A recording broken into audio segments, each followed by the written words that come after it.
For St. Petersburg Republican Senator Jeff Brandes, the problems with civil asset forfeiture are pretty obvious. Under current law, government could seize assets without actually making an arrest of a person. And I think people are just generally shocked by that fact, that how can the government take something from a Floridian, from a citizen, without charging them with a crime?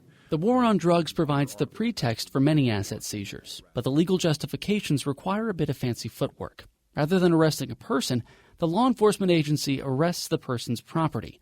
This gives the agency two advantages. First, it undermines the criminal activity by taking away the proceeds of breaking the law, things like money, jewelry, and cars.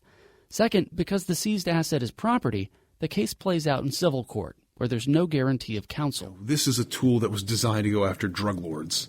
And what happens when the airplane that comes with cocaine full of cocaine lands in some deserted swamp, right? But the provisions have come under fire in recent years because they've been used for much smaller seizures. And it's not always clear how much agencies are bringing in or where the funds are going. One of the things that the OPAGA report, or our Office of Analytics for the legislature, determined was that there was no transparency. Most of the law enforcement agencies that they reviewed didn't know where the money was going, couldn't clearly show how it was spent. There was no standardization.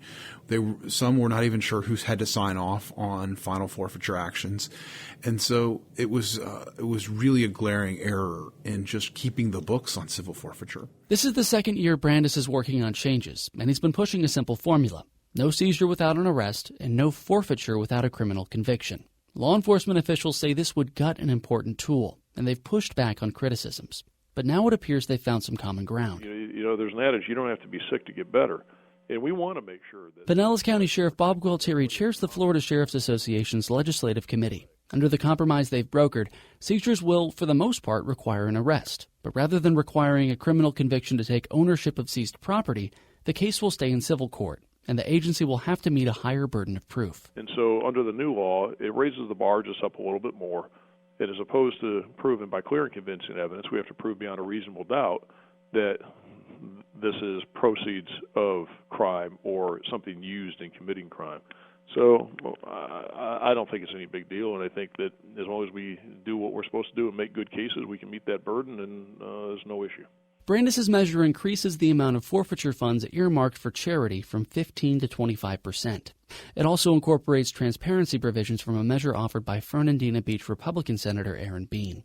Those portions require written procedures, annual reporting, and the approval of the agency head before a forfeiture case begins. For WFSU News, I'm Nick Evans.